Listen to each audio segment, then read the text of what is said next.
Olá pessoal, hoje a conversa é sobre radiologia e diagnóstico por imagem. Para conversar com a gente sobre esse tema tão fascinante, a gente tem a honra de trazer o Dr. Ranieri Pessoa. Dr. Ranieri é médico formado pela Universidade Federal de Pernambuco. Ele fez residência em radiologia e diagnóstico por imagem no Hospital Getúlio Vargas. Ele também tem uma pós-graduação em ressonância magnética pelo Hospital Israelita Albert Einstein.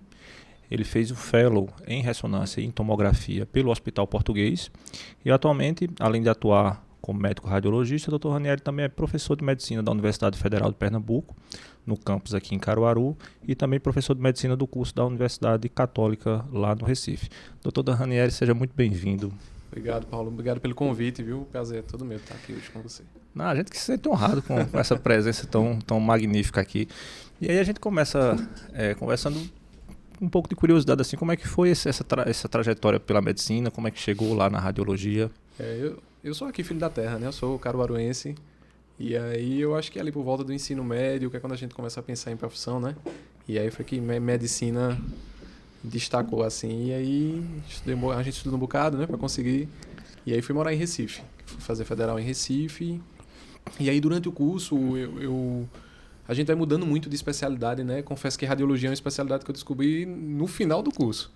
E, na realidade, eu sempre gostei muito de clínica, eu sempre gostei muito do investigar, de saber o que é que esse paciente tem, o diagnóstico. E aí, nessa vivência toda que a gente vai tendo no decorrer do curso, e aí principalmente no internato, que a gente se depara com aquelas situações da investigação mesmo, do contato mais direto com o paciente, eu percebi que eu gostava da investigação. Mas quando eu descobria, o encanto ficava muito ali. E aí eu fui me deparando com a área da radiologia, fui pensando nessas áreas mais de diagnósticos. Pensei também na área da patologia, mas depois que eu fiz um estágio de radiologia, aí a radiologia me pegou de vez. E aí é uma especialidade que eu adoro e que só vim conhecer depois de realmente participar desse estágio, né? A gente, durante a graduação, infelizmente, muitas graduações de medicina não têm esse contato direto. Hoje a gente vem tentando mudar essa realidade. Mas aí foi um contato no final e que me fez decidir por essa carreira. A gente acaba na graduação, de certa forma, assim, quando estuda determinadas áreas, a cardiologia ou pneumologia, a gente até que estuda alguns exames relacionados com aquela especialidade. Mas, assim, realmente uma disciplina de radiologia e diagnóstico por imagem é mais rara. Eu lembro na Federal a gente tinha, né, uma disciplina dessa já ali no meio pro final do curso, mas que realmente há ainda uma deficiência com relação a isso. Isso talvez justifique, em parte, talvez não, mas em parte, o que a gente vê muitas vezes de um certo excesso de solicitações e às vezes uma dificuldade de interpretação, de interpretação dessas solicitações na radiologia, né? Eu acho que, assim, todo médico tem um amigo radiologista, né, para mandar aquela duvidazinha, desde solicitação até de discussão de exame, né? Porque justamente eu acho que essa falta de vivência na universidade faz diferença para a especialidade, né? A gente vê pontualmente, como você falou, mas não tem aquela vivência de uma disciplina mesmo, como hoje em algumas universidades a gente está tendo mais, sabe?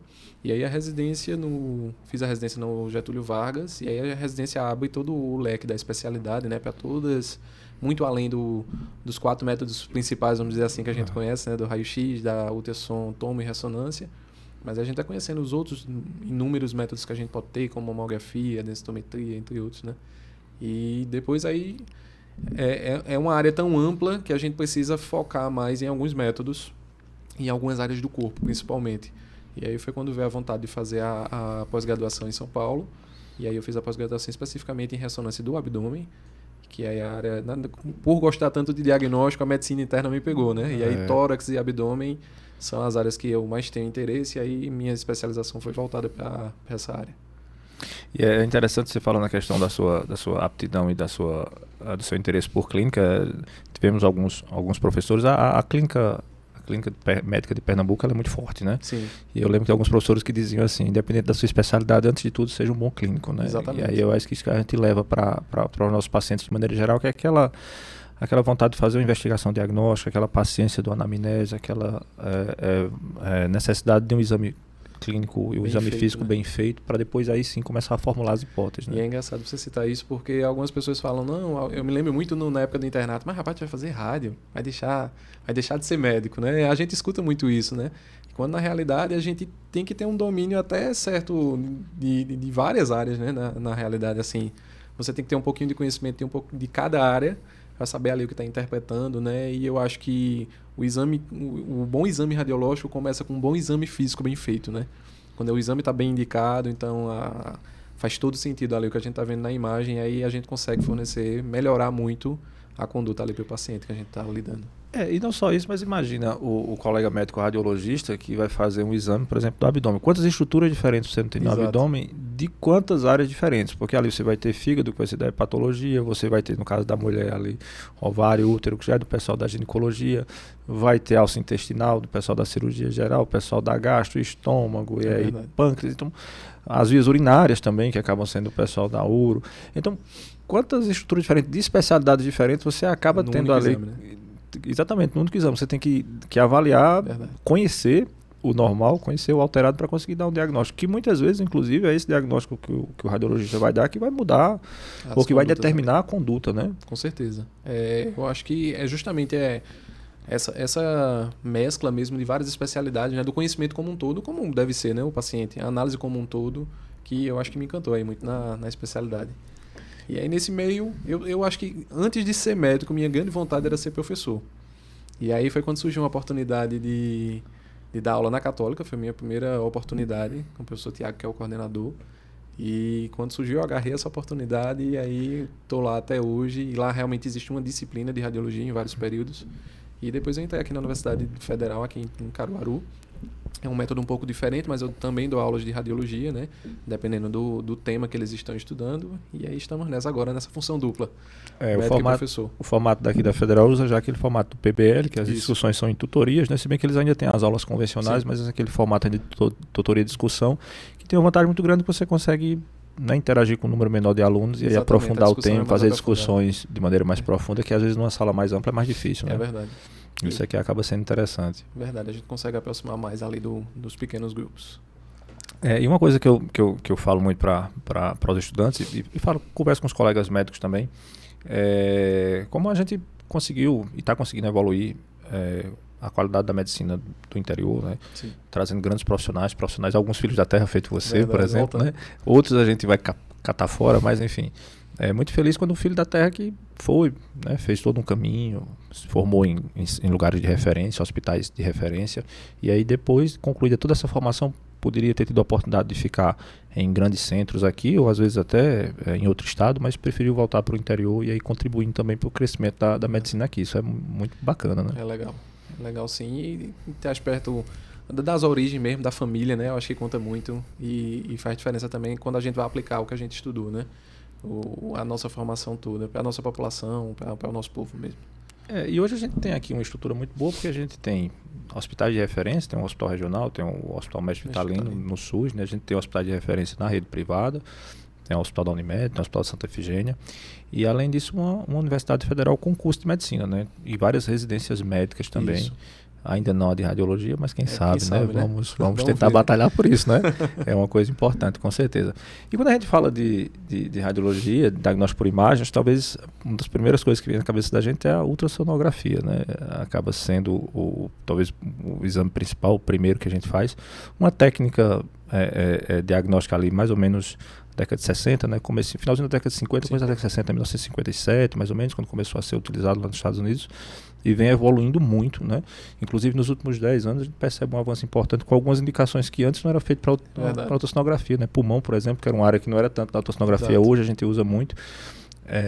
Existem vantagens importantes com relação ao ultrassom e alguns cuidados que a gente tem que ter, né, com relação ao exame. É verdade. A ultrassonografia, eu sou suspeito para falar, né, mas é um método sensacional, né? Hoje em dia, como você citou, de tudo que você pode imaginar, a gente consegue fazer ultrassom.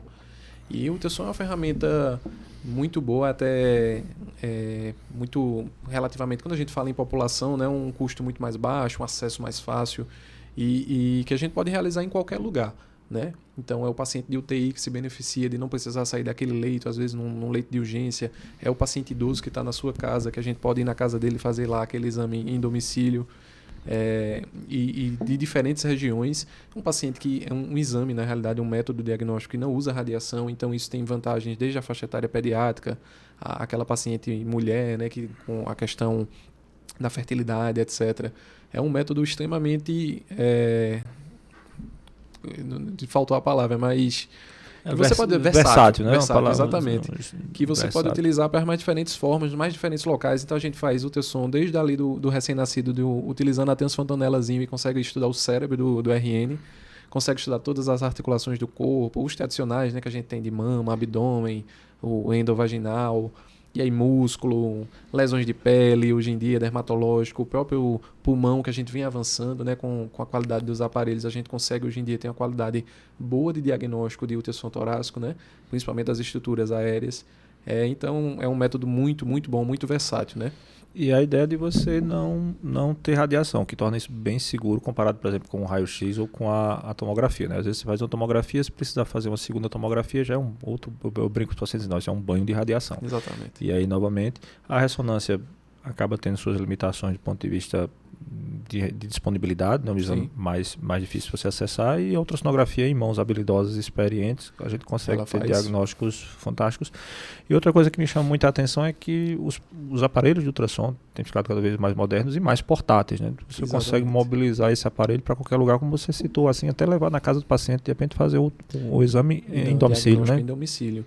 Hoje em dia é uma ferramenta, eu costumo brincar que o ultrassom hoje em dia é um novo estetoscópio do médico, né?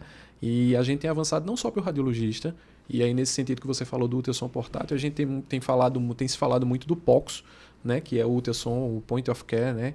Que é o ultrassom feito pelo clínico, né? Principalmente clínicos aí, emergencistas, UTIstas, né? Que tem aquele domínio das noções básicas e que com a ferramenta do ultrassom ele consegue mudar a conduta ali imediata para o paciente, né?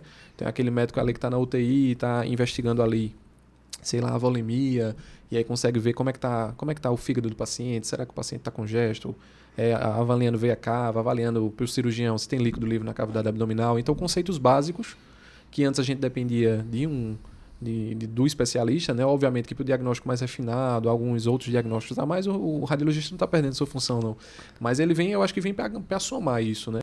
E nesse sentido, eu acho que o clínico, o cirurgião, ele vem ganhando muito, e os bons clínicos e bons cirurgiões estão correndo muito atrás disso aí.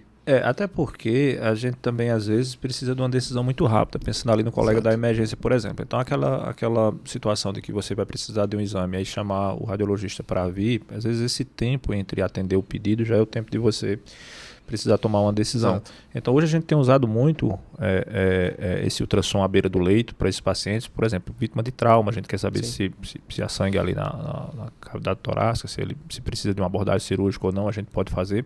E não só para diagnóstico, mas também tem sido usado para pequenos procedimentos, né? Às vezes você quer fazer um acesso num vaso mais importante do paciente, a gente chama de um acesso central, e aí para você diminuir o risco do paciente, você faz guiado por ultrassom.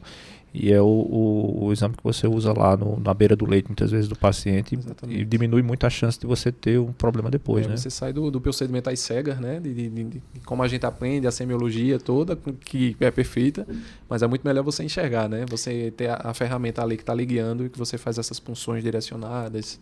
Isso facilita para o médico e principalmente para o paciente, né? O ganho para o paciente é muito bom também. A gente aprendeu numa escola em que a gente fazia angulação, inclinação, ponto anatômico, ali inclina a agulha aqui e entra aqui que aqui vai dar certo. Mas há também as variações anatômicas. Às vezes aquele vaso não estava bem tá ali onde prometeram que estaria, e às vezes você faz de novo. Então hoje acaba sendo que o padrão ouro é fazer guiado por ultrassom, já que você tem a tecnologia disponível, né? E isso a gente vai usar não só para guiar procedimentos, né, muitas vezes como ferramenta diagnóstica, né, também. Então, os procedimentos guiados hoje em dia, eles ganham um destaque sensacional no sentido de ganho para o diagnóstico, né, um diagnóstico muito mais assertivo, porque a gente consegue chegar ali no ponto, sei lá, então, imagina que você está solicitando uma biópsia ali de um nódulozinho que está no músculo do paciente, ou até em algum órgão, no fígado, no rim, e aí a gente consegue fazer essa biópsia direcionada, enxergando exatamente o que você quer biopsiar. Então, a amostra é muito melhor, né? A qualidade daquele material que você pega, você consegue pegar exatamente o que você quer estudar, e com isso o paciente sofre menos, né? Com menos dor muitas das vezes, até porque você consegue direcionar ali o foco da sua biópsia, né? Entre outros procedimentos, e até como função de tratamento, né? Então hoje em dia é uma ferramenta que a gente usa para tratar muitas vezes, né? Desde criança, né? Para puxar para a pediatria do Dr. Paulo. Né? Ali, quando a gente consegue guiar, sei lá, a redução de algumas intussuscepções, né? Que quando um intestinozinho entra dentro do outro, ali na criança, na pediatria isso acontece muito nessa época, né? E aí a gente tá ali com o ultrassom guiando, ajudando ali o cirurgião pediátrico a dissolver isso sem precisar muitas vezes de um procedimento cirúrgico. Então, isso é um ganho muito importante, eu acho, para as condutas, né, para a terapêutica da gente mesmo. Por exemplo, na pediatria a gente consegue fazer, adulto também faz, né? A gente consegue fazer, por exemplo, para alguns pacientes que têm problemas neurológicos, consegue fazer infiltração de toxina botulínica guiada por ultrassom, né? Então você sabe exatamente ali o ponto do músculo onde você está inserindo. Você consegue fazer infiltração, por exemplo, para paciente que tem doença reumatológica, você exatamente lá no espaço articulado, da maneira como você quer injetar, a quantidade correta que você quer injetar, guiado por ultrassom também. Então o ultrassom acaba vindo por essa margem não apenas de diagnóstico, mas de auxiliar procedimentos que vão dar o diagnóstico, como o caso da biópsia, e agora também de tratamento, né? Que é essa área, assim, basicamente, de uma radiologia intervencionista, que obviamente vai muito mais do que o ultrassom, né? Muito mais coisa aí para a gente levantar. E aí, quando a gente fala de ultrassom, a gente lembra muito de ultrassom, pelo menos eu me lembro muito, eu penso muito em ultrassom de abdômen. Por que é que eu estou comentando isso? Porque eu acho que talvez seja um dos ultrassons mais pedidos, e aí a gente tem uma situação curiosa no ultrassom. A gente tem do lado dos colegas médicos, muitas vezes uma indicação de ultrassom de abdômen total. Às vezes vem só isso nas solicitações, outras vezes ainda vem assim com hipótese diagnóstica dor abdominal, que é uma coisa muito vaga. E aí eu fico, às vezes, pensando, talvez o radiologista seja um mago, algum vidente, alguma pessoa que consiga decifrar aquilo. E, por outro lado, o próprio paciente, que muitas vezes, eu tenho uma dor abdominal, vou pedir ultrassom de abdômen total com a ideia de que aquele ultrassom vai trazer a resposta para aquela dor que ele está querendo. E aí a gente fica numa situação curiosa, porque a posição do ultrassonografista, acredito eu, que deve ficar uma situação um pouco incômoda ou desconfortável, né? Porque a gente tem que lembrar que o radiologista, antes de tudo, é um médico que precisa de uma anamnese, de um exame físico, uma descrição dos dados clínicos, para que aí consiga formular uma hipótese e saber o que está procurando lá no ultrassom, né? Eu acho que é interessante essa tua fala, Paulo, porque tem muito paciente que entra na sala para fazer o ultrassom do abdômen total e aí diz, esse é o exame que vê tudo, né? Vai ver tudo, né? Eu digo, não é bem assim tudo. E aí eu acho que essa minha veia clínica, eu sempre faço a pergunta, mas você está sentindo o quê? Qual é o motivo desse seu exame? Eu disse, não, é um check-up, né? O famoso check-up.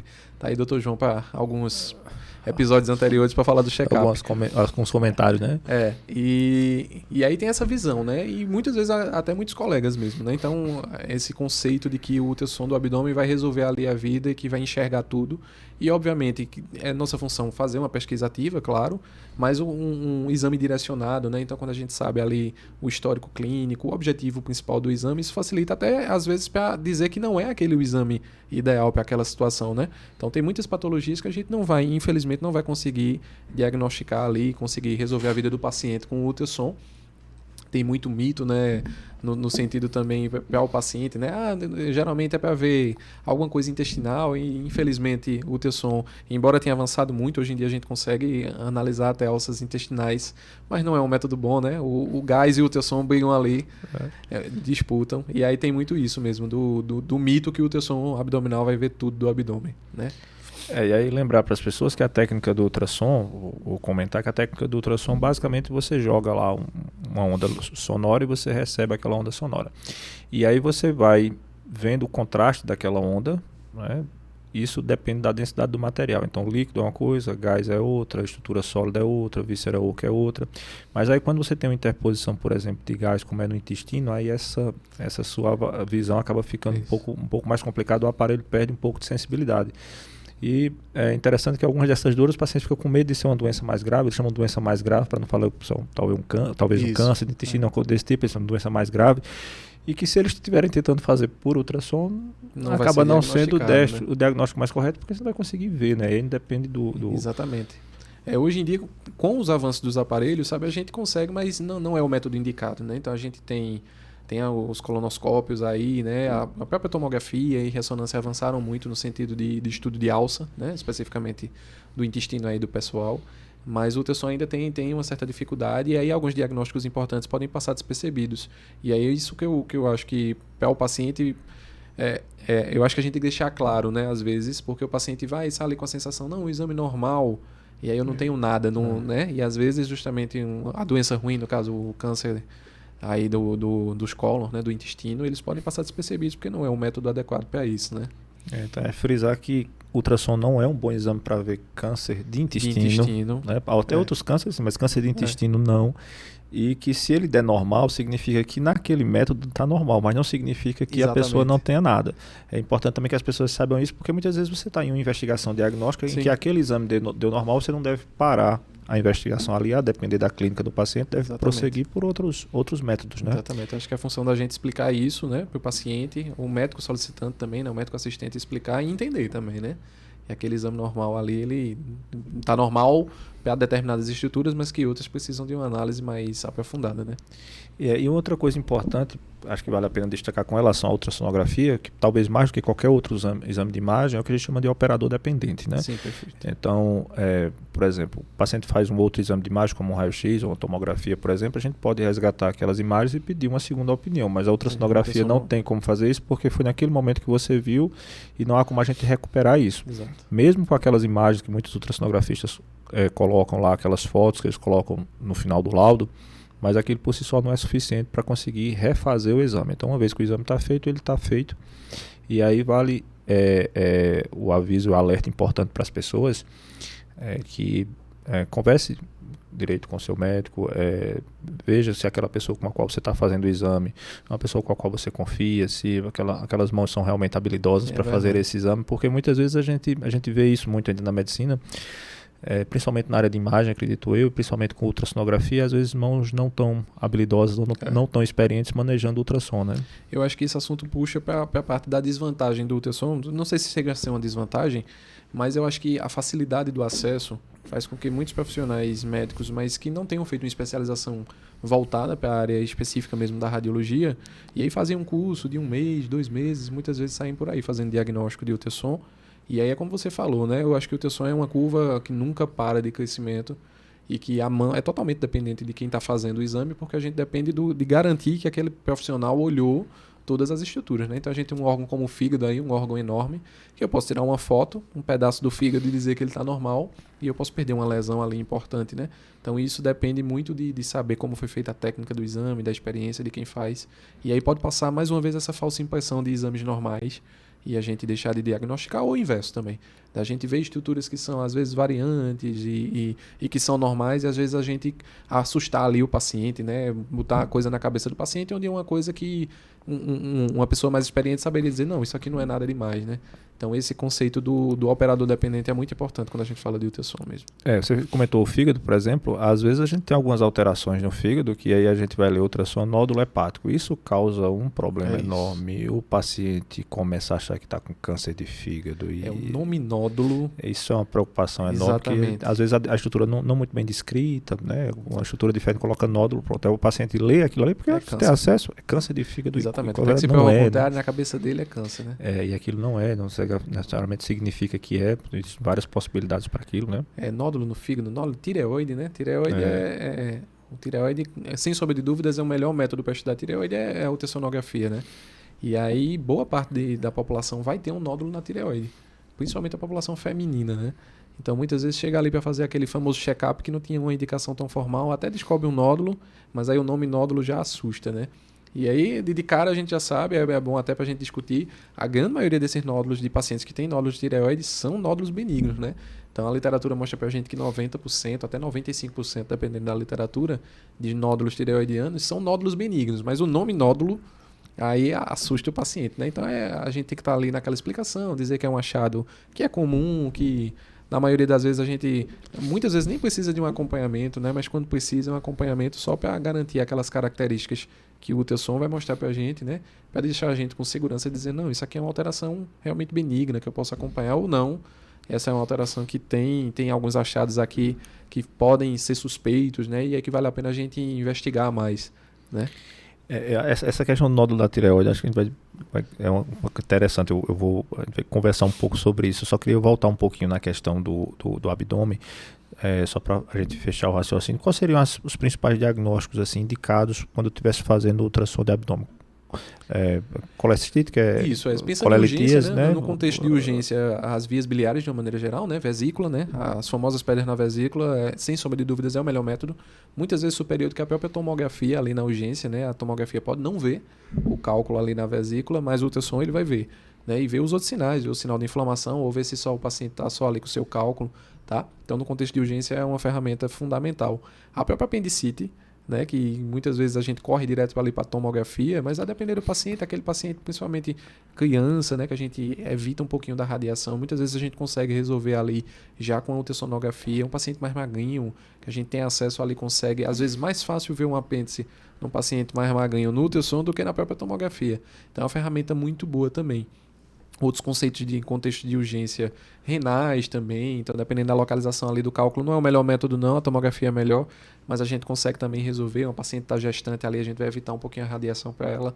Então tem vários órgãos, o fígado, o pâncreas, né? A gente consegue ali resolver algumas situações de dar diagnósticos básicos e é uma ferramenta muito boa. No caso das mulheres também A parte ginecológica, sem sombra de dúvidas, é o melhor método. Assim, o método ele é eficaz em 90% das situações ginecológicas, então é o método de escolha.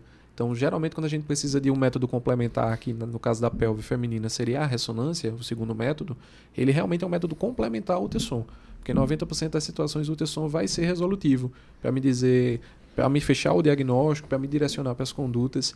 Então, principalmente no conceito de urgência, né, ali os sangramentos uterinos, os sangramentos vaginais, é uma ferramenta que consegue me direcionar bem qual é a causa ali, e direcionar ali para o ginecologista também as condutas. Além de que lembrar da importância da ultrassonografia para acompanhamento da gravidez, né? Exatamente. Que é fundamental para a questão morfológica e tudo. E algumas medidas que são feitas, inclusive, para avaliar a possibilidade ou não de alguma doença genética. E é importante a ultrassom para isso, né? O ultrassom obstétrico valida desde o diagnóstico da gestação até acompanhar o final de uma gestação normal, né? Ou das possíveis complicações, tanto da mãe quanto do feto, né? Que acabou evoluindo num braço à parte da medicina fetal, né? Que Exato. Foi por um caminho assim, de um especialista só, né? Basicamente só nessa ultrassonografia desse período. Que nem é tanto mais o radiologista, é o próprio ginecologista, né? Obstétrico que virou esse médico fetal. E aí tem feito esse diagnóstico cada vez mais direcionado aí de patologias ainda no ambiente intraútero, né? Ainda ali na vida fetal.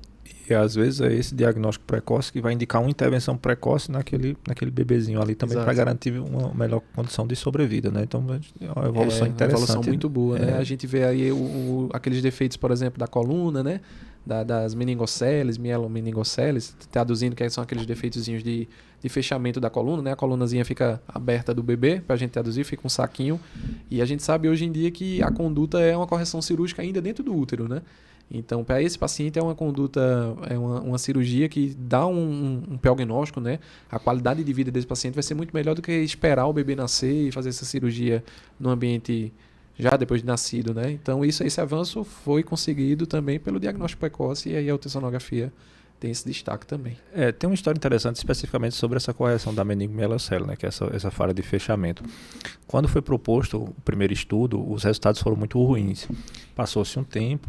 E aí o NIH, que é o que seria o SUS aqui do Brasil, só que na Inglaterra, ele juntou um grupo de pesquisa e financiou a pesquisa para uma nova técnica para fazer essas correções intraútero. E aí eles fizeram um desenho do estudo para acompanhar esses pacientes, né, durante um tempo para ver qual o resultado. No meio do estudo, os resultados foram tão bons que eles suspenderam o estudo, será a partir de agora, esse é o padrão. E esse é o que se usa até hoje para fazer essa correção, porque aí a resposta, a questão da evolução, os sintomas que essas crianças têm são muito menores. Se você deixa para corrigir depois que elas nascem, elas evoluem muito com atraso no desenvolvimento, principalmente desenvolvimento motor e alguns com desenvolvimento intelectual também. Então a correção intraútero hoje é o padrão ouro. É o padrão ouro de resposta. Agora feito em alguns centros de excelência e de referência, não é um procedimento tão simples não. Então a gente tem toda essa gama de diagnósticos possíveis e aí alerta as pessoas que, olha, se você não sabe ao certo o que está procurando, dificilmente você vai achar. Exatamente. Eu falo muito isso para os meus pacientes. Então, se a gente não sabe o que está procurando, a gente não vai achar. Então, no meio de tantos diagnósticos possíveis, né, então o colega radiologista ele deve receber um encaminhamento, uma solicitação de exames em que tenha pelo menos um resumo dessa história clínica, alguns fatores clínicos importantes, o uso de algumas medicações que inclusive podem interferir no exame e qual a suspeita, né? Qual a suspeita, porque aí sim a gente consegue fazer um exame de qualidade. Né? A gente, entre os colegas médicos, às vezes a gente recebe o título de apenas fotógrafo, né? E às vezes e que tá ali, falou e não me disse nada, né? Mas muitas vezes esse falou e não me disse nada tem muita relação com o que a gente recebeu de informação clínica, né? Do que a gente sabe ali, às vezes, de informação laboratorial. Então, muitas vezes uma imagem ali, ela pode me dar diagnósticos diferentes a depender da clínica do paciente, né? A depender da sua suspeita, a depender de algum exame ali laboratorial, eu mudo totalmente o meu diagnóstico. A mesma imagem. Então, isso é fundamental. Eu acho que uma boa solicitação, né? Uma boa indicação do exame primeiro, pedir um exame que realmente vale a pena para o paciente e principalmente que tenha um contexto clínico adequado para a gente chegar num diagnóstico mais assertivo mesmo, né? E interessante assim, quando a gente está em ambientes de referência ou em hospitais de referência, aí é mais fácil que a gente consegue conversar e discutir acesso. O caso, né? Então, às vezes a gente pede ultrassom e já vai lá discutir o caso, acompanha o exame, pensa que então essa troca acaba sendo muito rica, né? Eu acho que a gente vive cada vez mais uma multidisciplinaridade, né? Não só entre médicos, como entre outros profissionais de saúde, né? E isso é um ganho enorme para o paciente e para a gente, né? A gente aprende muito com os colegas. Eu gosto muito de ligar para o médico solicitante. Eu gosto, principalmente quando não vem a informação, eu ligo. Eu digo, você está pensando em quê? O que é que você acha? Pode ser isso, pode ser aquilo. Eu acho que a gente ganha muito. Aprendemos nós dois e ganha o paciente, sabe? Então essa comunicação eu acho que ela é fundamental. E que são vivências diferentes e visões também diferentes, que eu acho que se somadas o paciente é que acaba ganhando de maneira geral. Porque muitas vezes, assim, para quem está lá na ponta, a gente pensa no diagnóstico e pensa no método, mas o colega radiologista diz, olha, para essa hipótese, talvez esse outro método seja um pouco mais indicado, vamos tentar isso. E aí muitas vezes você encurta o caminho da investigação e o paciente ganha com isso, né? Exatamente. Eu converso muito isso, eu gosto de dizer, citar os alunos, porque a questão do dar aula, né? Mas isso do se comunicar, né? Eu acho que a gente não é obrigado a saber de tudo, né? Tá aí a medicina com suas infinitas especialidades, cada vez aumentando, né? Surgindo novas. E eu acho que justamente esse não saber de tudo é que nos dá essa liberdade de conversar com um colega. Então a informação que ele tem, né, do estudo da parte física, do exame físico, quer dizer, e aí eu venho com um método, não, esse método é melhor, exatamente como você falou. E aí todo mundo ganha, inclusive, principalmente o paciente, né? Eu falo muito para os meus alunos, eu digo, olha, pegue tudo que você sabe, ou que você acha que sabe, né, coloque dentro de uma caixinha. Agora, fora dessa caixa vai ser tudo que você não sabe. Então, você tem alguma dúvida que tudo que você não sabe é muito maior do que o que você sabe? Aí diz, não, então não sabe de nada, né? Então a gente tem que somar conhecimentos, né? O que a gente não sabe é muito maior, e sempre vai ser muito maior do que o que a gente sabe. Exato, né? E é reforçar isso, né? Porque não é porque a gente... Os alunos geralmente endeusam a gente, né? É um médico, né? E sabe tudo, e a gente tá longe disso, né? Principalmente quando a gente trata de outras especialidades, tantas outras aí. Então, eu acho que a gente sempre tem a aprender e sempre deve perguntar. Eu acho que na dúvida é muito mais feio não perguntar do que achar que sabe. Quem acha que sabe... acaba errando mais do que o que tem o medo e sai perguntando. Não é o medo, né? O que tem o cuidado e pergunta e vai até... Eu sempre digo isso também aos alunos, né? Falando de alunos, né? Eu digo isso a muitos alunos. Eu digo, olha, desconfie muito daquela pessoa que diz que sabe de alguma coisa, porque a gente, depois de ler muita coisa e ver muita coisa, a gente começa a ter uma humildade no conhecimento e ver a nossa incapacidade e as nossas limitações.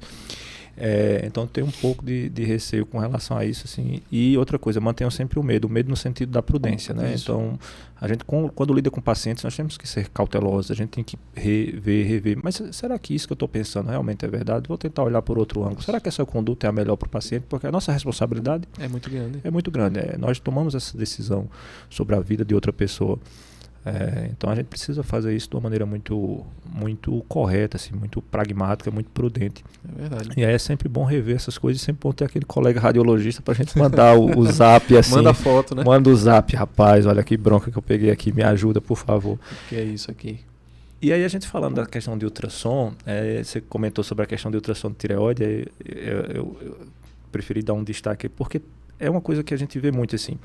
Check-up, aí conversei com o Dr. João Tavares aqui sobre isso na clínica médica, e check-up, aí começam agora a incluir ultrassonografia de tireoide nesse pacote de check-up, né?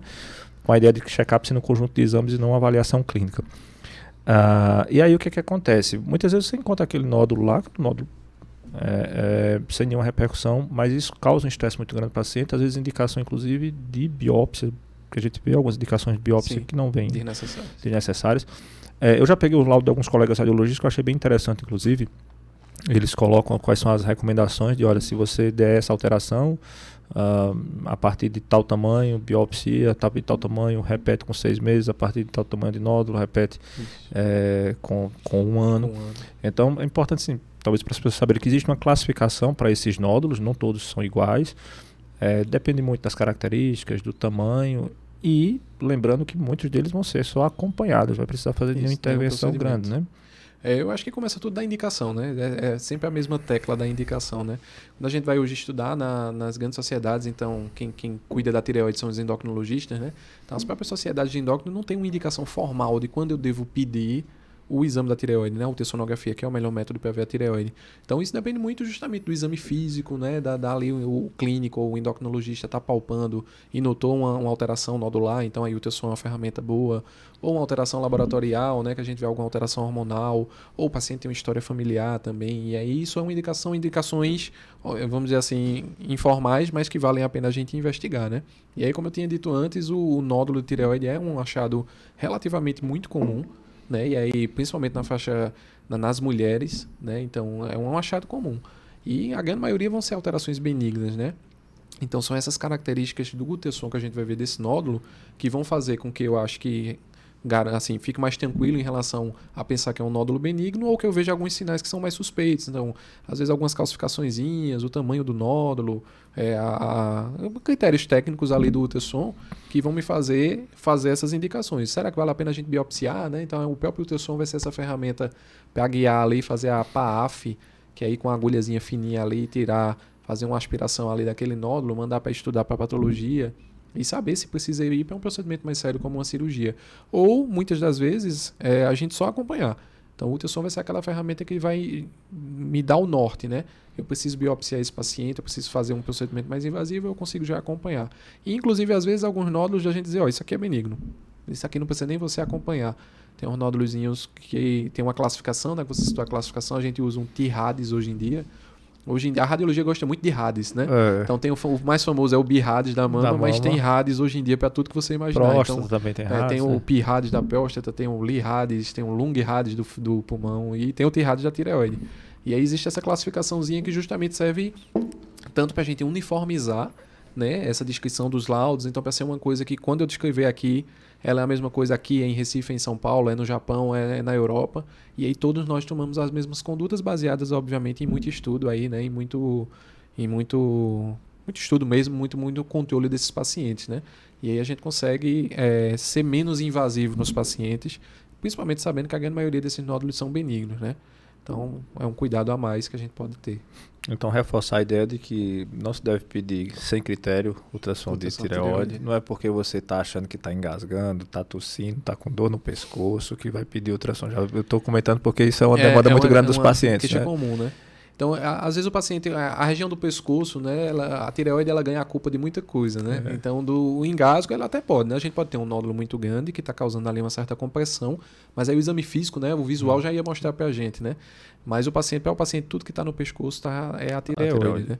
E aí o ultrassom de tireoide muitas vezes chega sem indicação até médica, assim, né? Sem a solicitação. O paciente vai e pede para fazer para a tireoide, e aí quando a gente vai ver, não tem nada a ver com a tireoide, tem um outro achado, às vezes até um achado que precisa de um otorrino, né? A gente precisaria ver uma coisa mais laringoscópica, né? Uma nasolaríngeo aí, né? Que vai olhar por dentro da garganta do paciente.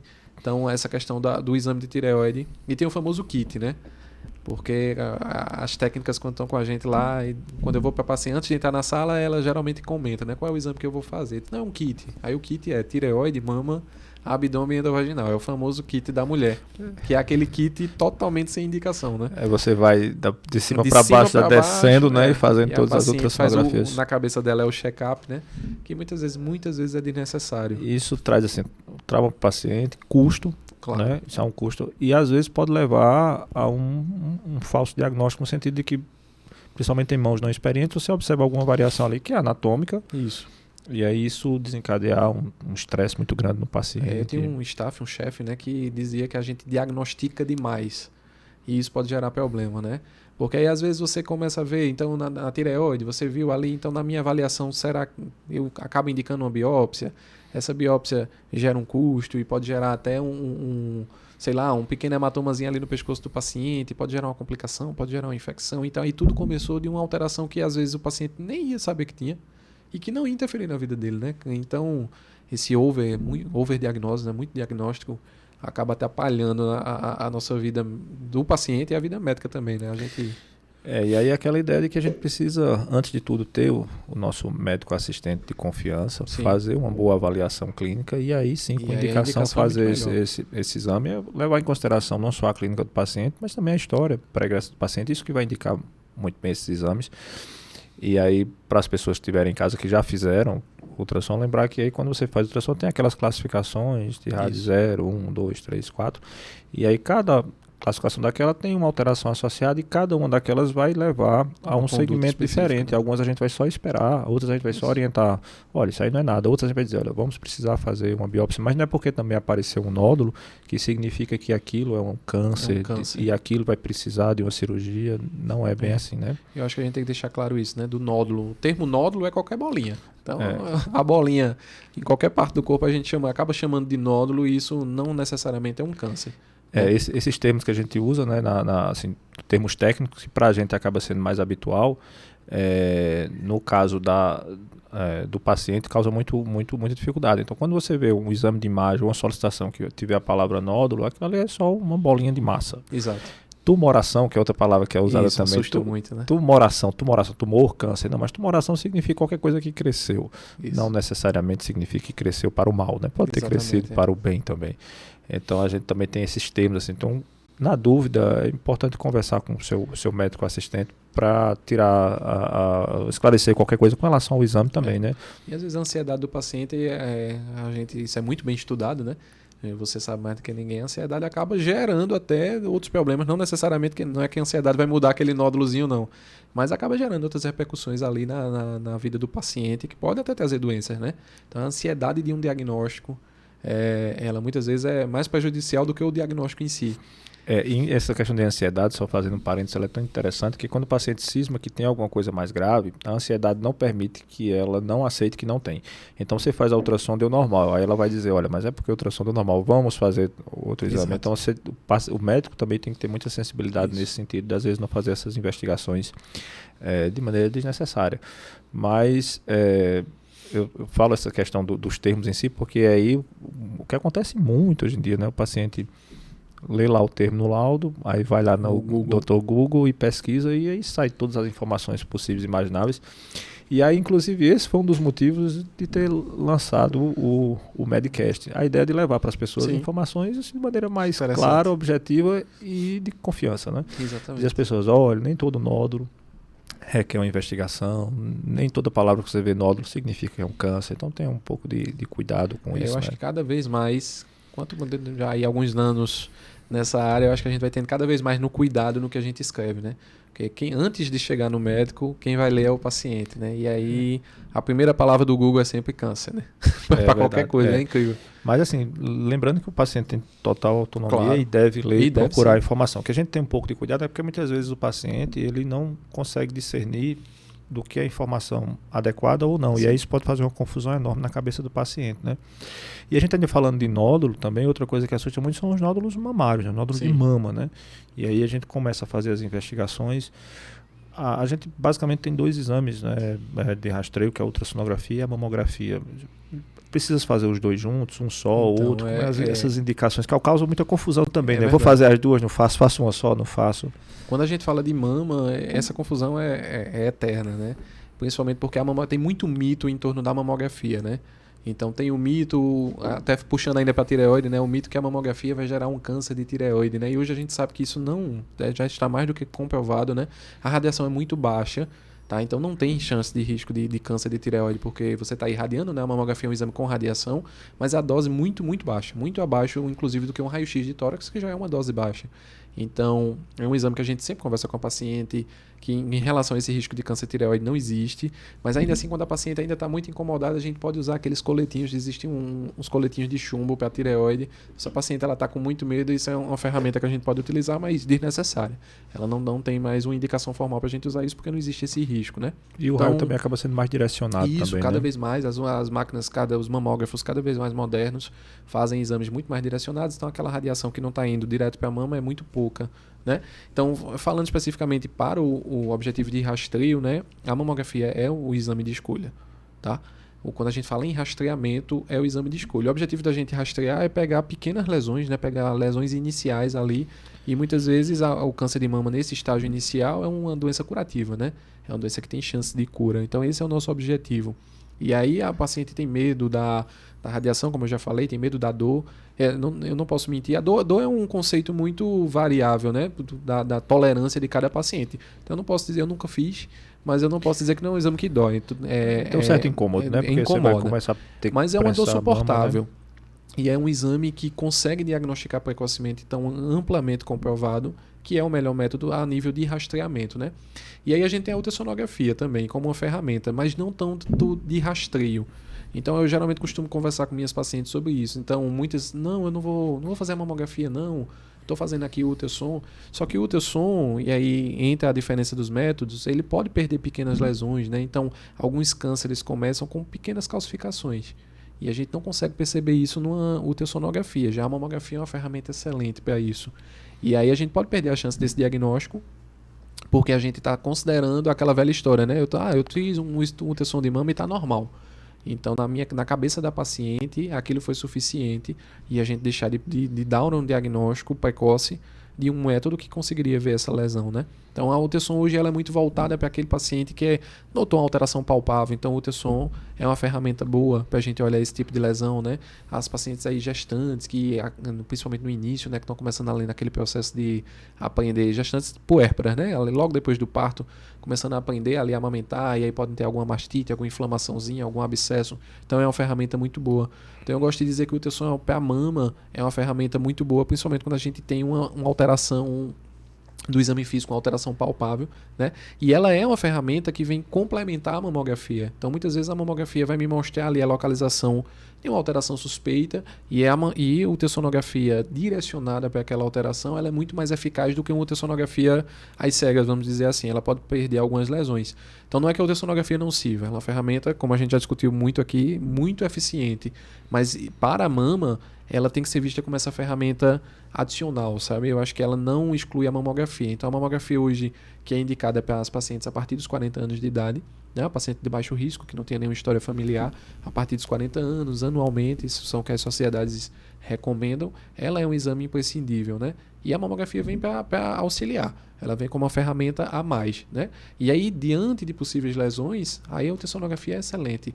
Tanto para acompanhar essa lesão, como muitas vezes para ajudar nas punções, nas biópsias, no guia ali para as possíveis cirurgias, né? Então não é desmerecendo a ultrassom, não, de forma alguma, mas não deixar de lado, não pensar que o ultrassom substitui a mamografia, porque isso aí é incorreto e pode gerar problema para os pacientes. Então, a paciente fez aquele autoexame de mama e percebeu que há alguma alteração, o ultrassom nesse momento estaria bem indicado, né? Se eu vou fazer um rastreio, não encontro nenhuma lesão na mama, aí a mamografia acaba sendo realmente uma escolha, porque eu consigo ver lesões um pouco menores e aí depois sim decidir pela ultrassom, porque a gente teria como ou direcionar pela mamografia. Isso. A gente sabe exatamente onde está a lesão, exatamente. Tem como observar. Ou então quando a gente percebe que há alguma alteração ali visível, palpável, e aí a ultrassom também teria essa indicação. Você está tocando na lesão, né, e o ultrassom vai ali direto. E aí um comentário assim que é interessante lembrar que a gente não, na ultrassom de mama é possível expandir a investigação para estruturas adjacentes, exatamente, como os linfonodos, né? Que muitas vezes a gente acaba ultrassonografia de mamas, mas aí talvez seja interessante, e aí vale essa observação e conversar com o seu médico assistente, se não valeria a pena expandir para fazer uma investigação ali de linfonodo, que o ultrassom consegue ver isso. Exatamente. Também, né? É engraçado você tocar nesse assunto, porque hoje à tarde eu fiz o exame de uma paciente, ela disse, mas doutor, e aí geralmente a solicitação veio ultrassom de mamas e axilas. E ela disse, eu nunca fiz das axilas. Aí eu disse, mas faz parte do exame de mama, né? Então, mesmo quando o médico não solicita, eu costumo olhar, porque justamente essa questão das famosas ínguas, né, que a população conhece, que são os linfonodos, eles podem, às vezes, não ter visto uma lesão ainda tão importante, tão crescida, vamos dizer assim, para a gente ter detectado, mas às vezes o linfonodo está ali mostrando para a gente que tem uma doença mais séria acontecendo, e isso às vezes é a ferramenta para a gente começar o diagnóstico. Muitas vezes a gente não vê uma doença séria na mama, mas conseguir identificar através de um linfonodo, através ali da região axilar, que tem uma alteração e partir dali o diagnóstico, né? Então faz parte mesmo, a gente olha as axilas, pesquisa, faz um mapeamento ali das regiões da axila para pesquisar possíveis linfonodos doentes e que isso pode alertar para alguma doença. Aí lembrar que a gente pode, já que tem essa ferramenta disponível, expandir muitas vezes essa pesquisa da mama para linfonodo. E é importante para quem também está fazendo a solicitação, faça essa solicitação. Isso, exatamente. Porque aí, inclusive, vai guiar melhor esse trabalho do radiologista. Eu acho que na visão do não radiologista ou de quem nunca acompanha um exame como esse, não é uma passadinha. Não é só uma passadinha, né? Não é só uma passadinha, né? É um exame de axila bem feito, é um exame detalhado, né? A gente olha, existem o que a gente chama de níveis axilares, então a gente tem que olhar ali corretamente a posição em relação aos músculos, até para a gente dizer que é uma alteração mais suspeita ou não, né? Para a gente não criar aquelas angústias que a gente está discutindo.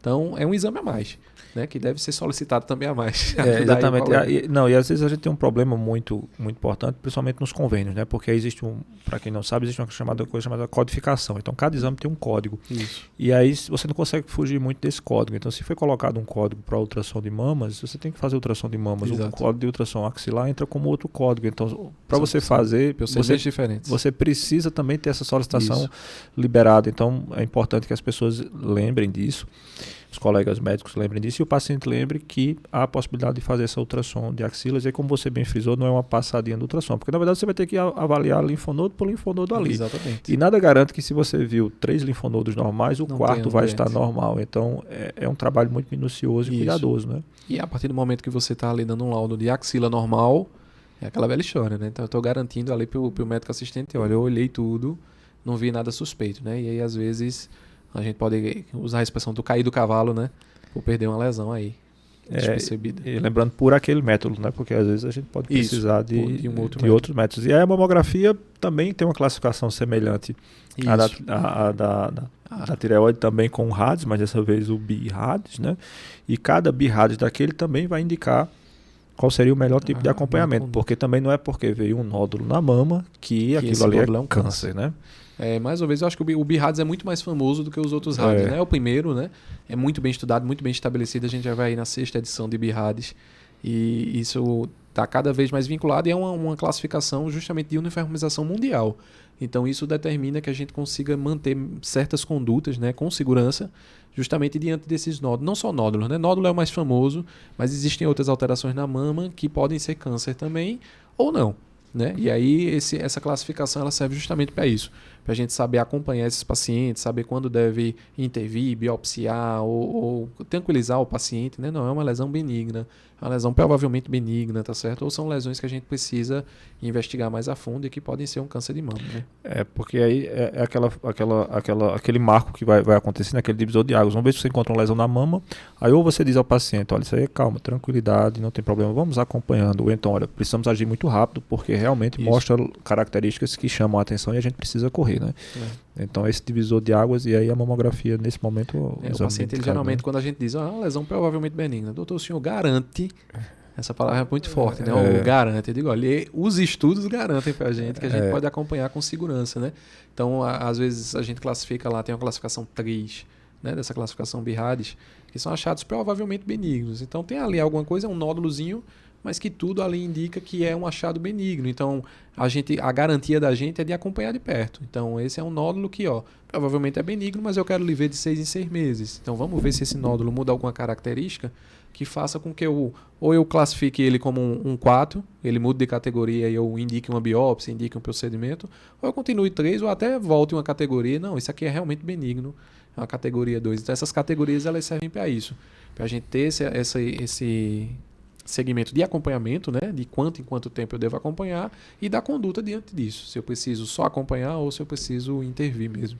E aí, mais uma vez, reforçando o papel fundamental do médico radiologista nessa tomada de decisão, né? Porque hoje a gente não toma decisão, os oncologistas, na verdade, não tomam decisão sem isso. Essa avaliação inicial do médico radiologista, e aí a gente reforça a ideia das mãos experientes e do conhecimento técnico para conseguir fechar esse diagnóstico, ou ajudar a fechar o diagnóstico. Exatamente, né? A gente está ali lado a lado com os mastologistas, né? A gente estuda muito junto, né? Os congressos, quando você vai para o congresso de rádio, sempre tem masto e vice-versa, porque a gente são especialidades que tem que andar juntas, porque o bem maior ali pelo paciente, né? Esse aprendizado.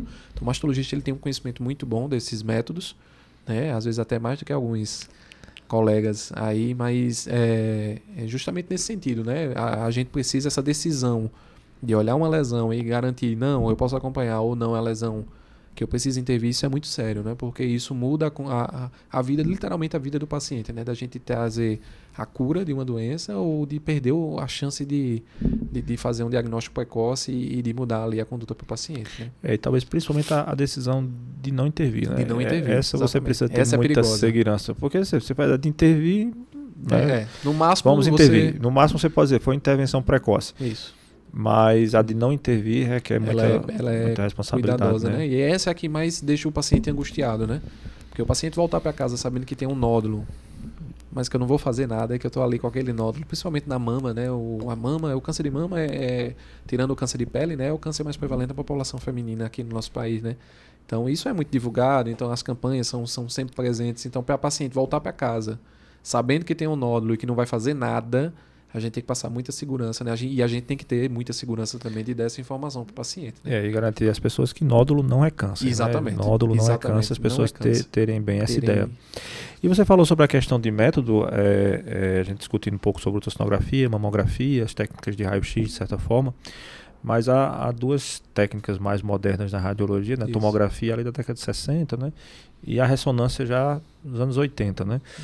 Duas técnicas que, na verdade, acabam sendo aplicadas para outras áreas de conhecimento, né? A física, a química, e que foram incorporadas à tecnologia médica e hoje com resultados fantásticos, né? Mas ainda há uma certa confusão, principalmente aqui, o que é tomografia e o que é ressonância. Elas têm algumas semelhanças, talvez até pelo dispositivo, porque em duas você entra em duas máquinas, né? Mas com indicações muito claras e com resultados enfim, propostas muito distintas, né? A tomografia e a ressonância, elas vieram realmente, são os métodos de alta complexidade, como a gente chama, né? E aí o paciente é o método que ele entra no tubo, né? Que ele vai deitar ali na mesa e ele entra no tubo, né? Eu acho que a diferença clássica das duas é que uma tem radiação, que é a tomografia, e a ressonância é um método sem radiação, né?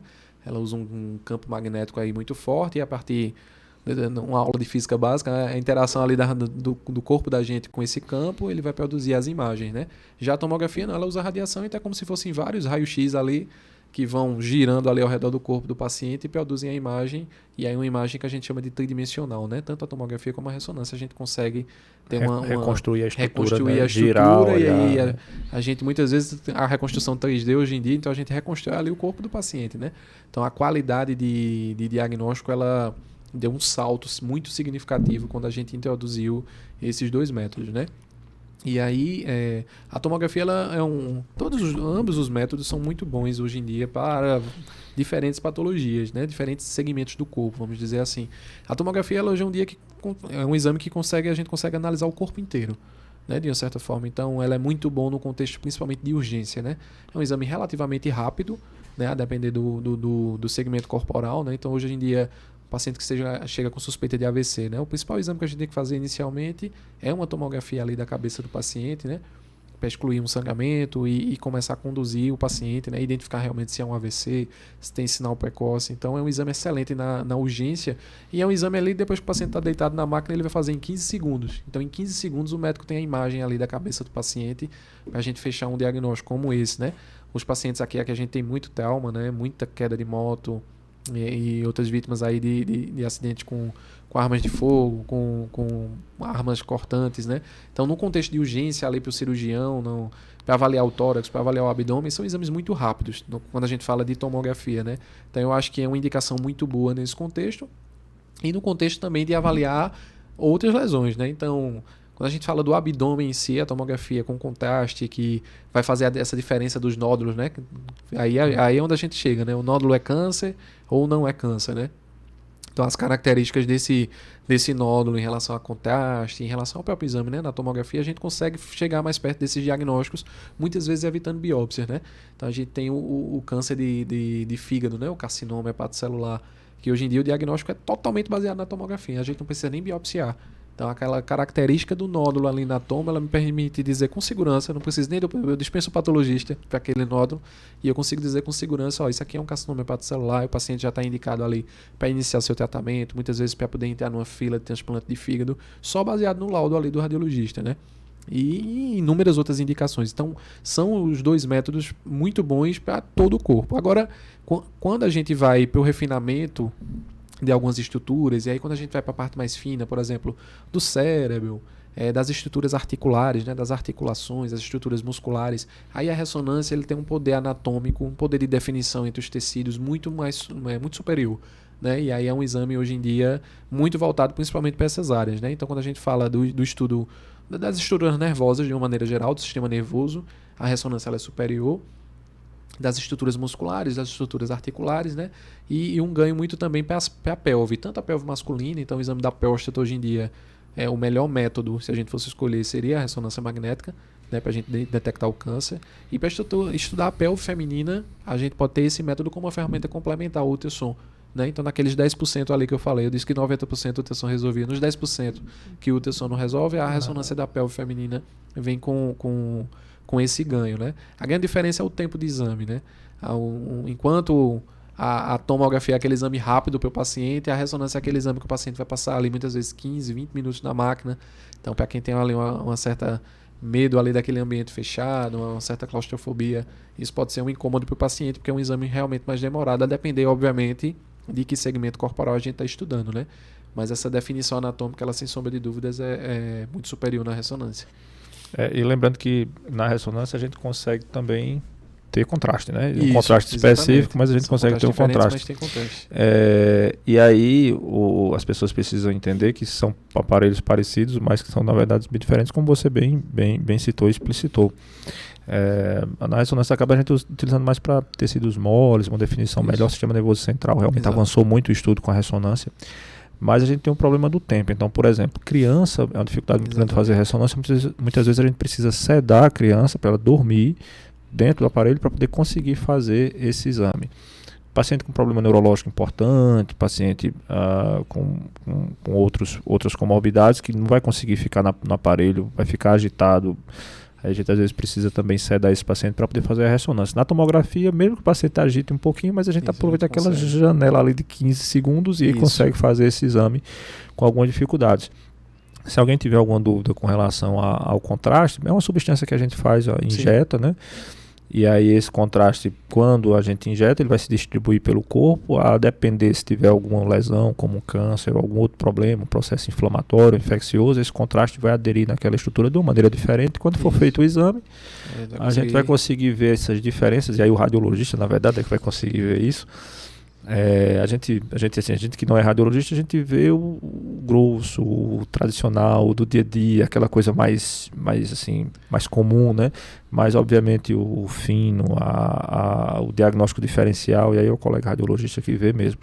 E aí ele vai ver esse padrão de como é que esse contraste aderiu ou não, para aí conseguir fechar o diagnóstico. Isso é importante porque, para quem está solicitando o exame, a depender do diagnóstico, da hipótese diagnóstica que você tenha, se você também pedir uma tomografia sem contraste, não vai conseguir identificar. Então, muitas vezes a gente observa que o paciente faz um primeiro exame e o exame ele vem normal, e o colega radiologista coloca normal ao método, quer dizer, aquele método é normal, mas que porque faltou talvez a indicação do contraste ali, muitas vezes o paciente tem que fazer um segundo exame, né? Eu acho que o que eu mais canso de receber de solicitação, agora como radiologista abdominal, é a avaliação de um nódulo hepático, né? Justamente para dar a definição. E aí pediu sem contraste. E aí um nódulo hepático sem contraste é um nódulo, todos os nódulos são praticamente idênticos. Muitas vezes até não são nem vistos, quando a gente não bota o contraste, né? Porque o contraste é como uma tinta, né? Ele vai pintar de diferentes formas ali a lesão, as diferentes lesões, e é a partir desse aspecto que a gente vai conseguir fechar os diagnósticos. Então, o exame sem contraste, muitas vezes, não vai ser resolutivo, né? Então, é aquela velha conversa da gente, né? Na dúvida, liga pra gente, diz, esse exame, o que é que você acha? Eu preciso pedir o contraste? Porque também tem muita indicação que eu não preciso. Então, a tomografia é um excelente método pra gente olhar cálculos urinários, né? Seja no rim, seja no ureter, né? Que é o caminho do rim pra bexiga, seja na bexiga. Então, é um método excelente. E é um método que eu não preciso do contraste para esse objetivo. Né? Então, nessa indicação, não preciso, tá certo?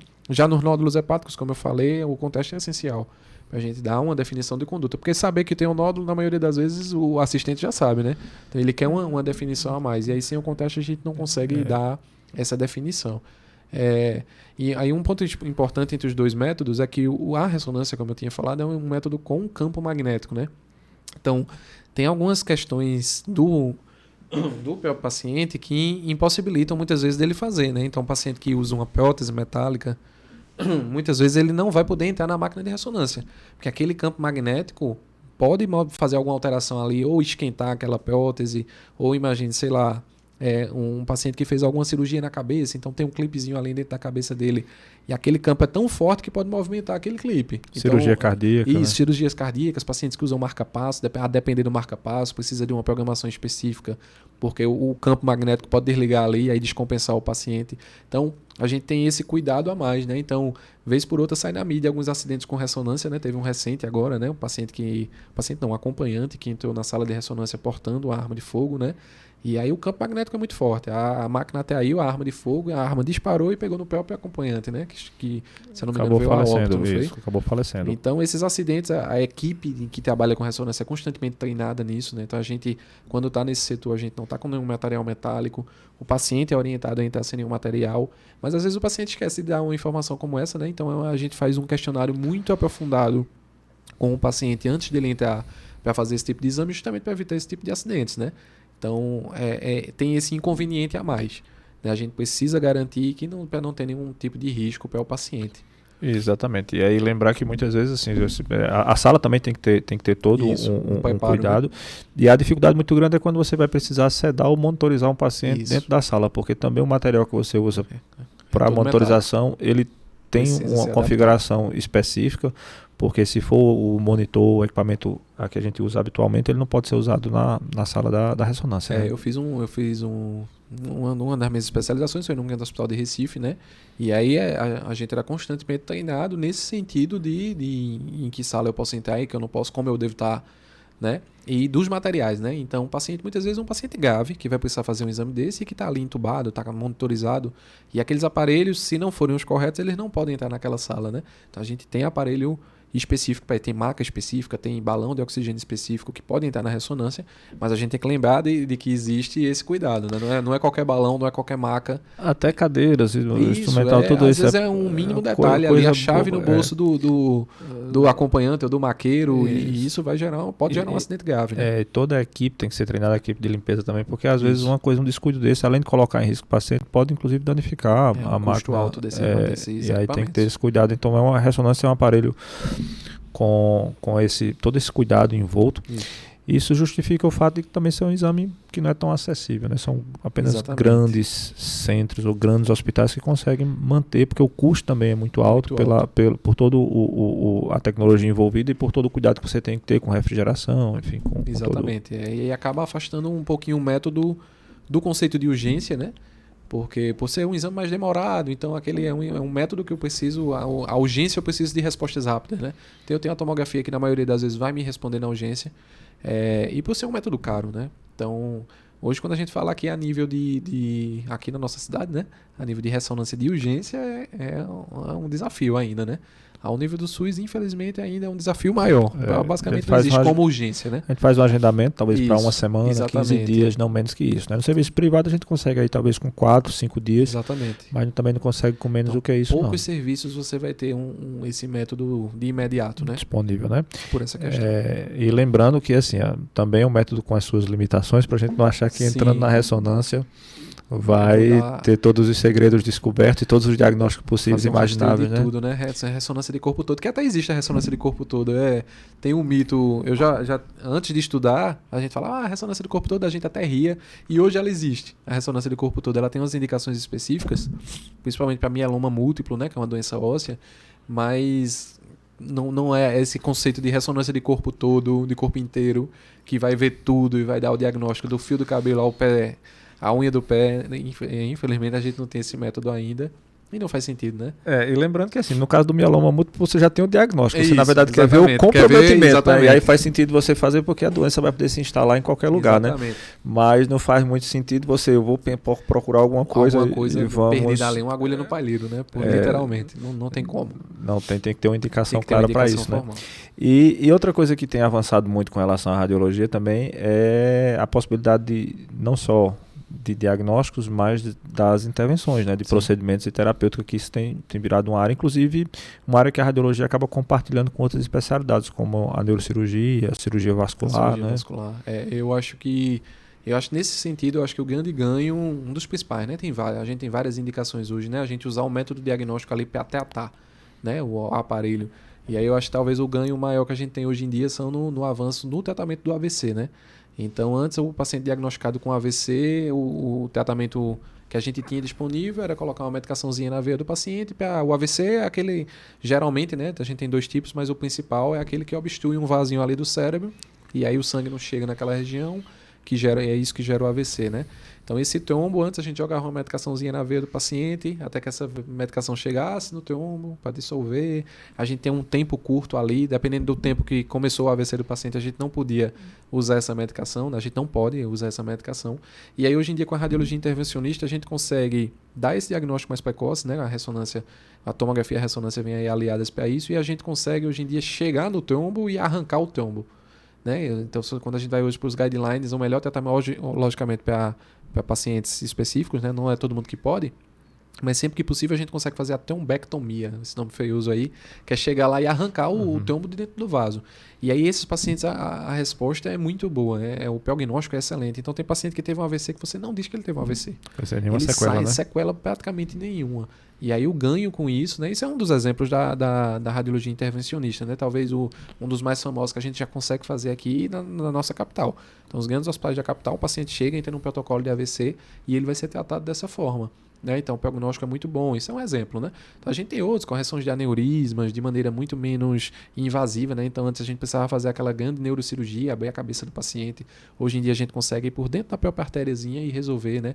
Joga umas molinhas lá, essas molinhas famosas, e vão fechar ali o vaso. É usado não só na cabeça, é usado para mioma em mulher, é usado para sangramento, se o paciente está ali com um sangramento que não melhora com nada, então a gente consegue por dentro do vaso chegar lá naquele ponto que está com sangramento e parar aquele sangramento do paciente de uma maneira muito menos invasiva, sem precisar estar ali fazendo grandes cirurgias. Então, é um procedimento, é uma grande cirurgia, na realidade, mas é um procedimento minimamente invasivo, né? Então, para o paciente, a resposta é muito melhor, o ganho é muito melhor no termo de resposta de prognóstico, né? Então, um avanço, sem sombra de dúvida, sensacional. E aí é aquilo que a gente tinha discutido no início, né? As biópsias, as drenagens, isso aí era o basicão, né? Então, a gente tem avançado cada vez mais nesse sentido. E aí é interessante que você consegue, assim, minimizar muito o tempo de internamento do paciente, melhorar muito o prognóstico e a recuperação, né, fazendo procedimentos, inclusive às vezes até para tumor, você conseguir identificar quais são os vasos que alimentam ali o tumor, consegue fechar aquele vaso. O embolizar, né? Fechar faz o embolizar e aí ele dá uma reduzida. Isso. E às vezes você consegue, com o cirurgião, consegue operar com mais facilidade. Exatamente. Então, alguém ter alguma dúvida, se esse procedimento que se faz hoje com aneurisma é um pouquinho parecido, como se fosse um cateterismo, que você vai lá e coloca e corrige. E aí a vantagem desse método é que você dá o diagnóstico e já faz o tratamento, de uma vez só, né? Então isso é que é fantástico. O que eu, assim, ainda fico me perguntando e pensando, como é que você consegue lá com catéter, né, acessar do vaso lá, às vezes da perna ou no braço do paciente e chega exatamente onde você quer. Requer muito treinamento, muito conhecimento anatômico, né? E, obviamente, o conhecimento radiológico, porque você vai precisar ficar sempre fazendo a comparação com o contraste ali, né? Exatamente. O nosso guia é a imagem, né? Então, a imagem vai guiar a nossa anatomia, então, através do contraste, para a gente poder enxergar, geralmente, o nosso caminho ali são os vasos, né? As artérias ou as veias vão ser o nosso caminho e a gente precisa desse contraste para a gente enxergar por onde está indo esse catéter, né? Então, na realidade, são vários cateterismos. E aí a gente tem que ter esse conhecimento anatômico, conhecimento das várias variantes, nem todo mundo é igual, né? Das variantes anatômicas, né? E esses catéteres cada vez mais finos, então a gente tem catéter de tamanho de fio de cabelo, né? Que chega lá e consegue fazer esse tratamento. Então, o treinamento técnico até você chegar, um profissional até chegar nesse nível, então ele passou aí pelos seus 6 anos de faculdade de medicina, os 3 anos de radiologia, ou se ele vier por uma outra especialidade, aí os 3 anos de cirurgia, mais os 2 anos de cirurgia vascular e depois mais 3 anos de radiologia intervencionista. Então, é um treinamento aí por baixo de uns 11, 12 anos de talvez para fazer isso. A depender do caminho, às vezes até um pouco mais. Você pode ir uns 15, 16 anos para você dizer assim, depois de 16 anos de treinamento, olha, eu sou capaz de fazer. Eu consigo começar a fazer com alguma independência. Mas são mãos experientes com a curva de aprendizado que requer um certo tempo. Mas assim, temos alguns colegas que fazem isso, fazem muito bem, né? E fazem muito bem, são fantásticos. A gente em Pernambuco é referência, né? Um centro de referência, Recife especificamente, para esse tipo de tratamento, né? Para esses tipos de tratamento, né? Tanto no SUS, né? Então a gente não valorizar só o sistema particular, né? Mas no SUS, né? Tem aí nosso Hospital da Restauração, que forma grandes profissionais nesse sentido, né? E o nosso sistema privado realmente está um pouquinho mais à frente pelo aparato tecnológico que a gente precisa para isso, né? Mas, sem sombra de dúvidas, são ferramentas muito boas aí. Temos grandes referências lá na restauração, né? E assim, só para as pessoas terem um pouco de noção com relação a isso, né? Às vezes há um certo vislumbre, um certo glamour com relação a isso. Mas lembrar que é um tempo muito longo da sua vida que você vai investir para conseguir fazer esses procedimentos. São pelo menos aí de 15, 16 anos da sua vida que você vai passar por treinamentos muito longos para começar a fazer esse procedimento, com um risco ocupacional importante, porque o paciente entra e sai, mas o médico continua lá. Isso. Então a quantidade de radiação, né, que o médico vai ficar sendo exposto, talvez seja das áreas da medicina que você tem mais exposição, é quem faz radiologia intervencionista mesmo. Então é preciso as pessoas se atentarem para isso, porque é um caminho assim, que é muito longo para que você chegue lá e muito arriscado continuando lá, né? Para as pessoas terem ideia disso, né? Algumas pessoas sacrificam por isso, né? Aí a vida do sobreaviso, né? Porque a doença não escolhe a hora, né? Então a maioria dessas patologias são patologias que assim, de urgência vão aparecer, né? E você tem que estar lá disponível, né? Então você se formou para isso. Então tem que estar, além dessas outras questões como você citou, né, da radiação, né, que é um cuidado a mais que a gente tem que ter mesmo para esses profissionais. Algumas pessoas resolveram abraçar a causa e sacrificar em nome dos pacientes, que na verdade é o que a gente faz, no final das contas. Exatamente, se sacrifica pelos pacientes, mais ou menos, em diferentes proporções, eu acho, né, mas de toda forma é o grande objetivo da gente, né, enquanto médico. É importante as pessoas saberem que assim, a gente abre muito mão dos finais de semana, dos momentos de lazer, da família, para estar ali com o paciente, e a gente faz isso porque, assim, se não formos nós pelos pacientes, quem será, Exatamente, né? A gente escolheu, né? A gente escolheu esse caminho, né? E assim, somos felizes na nossa escolha, né? Somos felizes na nossa escolha. Eu queria lhe agradecer muito pelo tempo que você disponibilizou para a gente. Sei que você é muito, muito requisitado, muito solicitado, então tirar um pouco do seu tempo para vir para cá não é fácil. Queria lhe deixar à vontade para fazer as considerações finais. De repente, alguma coisa que a gente não comentou ou comentou de maneira muito breve, você queira reforçar, por favor, fique à vontade. Não, Paulo, eu queria agradecer você. É um prazer estar aqui de verdade. Eu acho que é um projeto muito legal, tenho acompanhado muito. E eu acho que o papel principal aqui é muito mais do que discutir termo técnico, né? A gente dá essa informação geral. Eu acho que a minha especialidade em específico é uma especialidade pouco conhecida pela população em geral. Às vezes é pouco conhecida até pelo estudante, né? O estudante entra na faculdade e não conhece o que dirá a população. E aí é uma pergunta que a gente escuta: você é médico? Né? E aí é uma pergunta comum e para alguns colegas isso pode ser um entrave, mas para mim eu acho interessante essa curiosidade do público, né? E eu acho que é isso, desmistificar muito de alguns exames e trazer a informação de uma maneira mais geral para a gente conhecer, para a gente estar mais perto e poder escolher até o nosso médico radiologista, né? Muitas vezes a gente só vai para a clínica, ali faz o exame e aí a partir do momento a gente pode saber, não, aquela pessoa é mais preparada para tal exame e talvez não seja para outro. E eu acho que isso vai ajudar a gente nas nossas condutas aí, no nosso acompanhamento da saúde aí da população. Opa, que maravilha. Eu espero que vocês tenham gostado dessa conversa fascinante do Dr. Ranieri Pessoa sobre radiologia. A gente conversou sobre coisas muito interessantes da especialidade. Acompanhe a gente lá nas redes sociais, a gente está no Spotify, a gente está no YouTube. Assistam as outras entrevistas, estão lá gravadas. Se gostou dessa entrevista, não esquece lá de compartilhar e a gente se vê na próxima. Até mais. Até mais.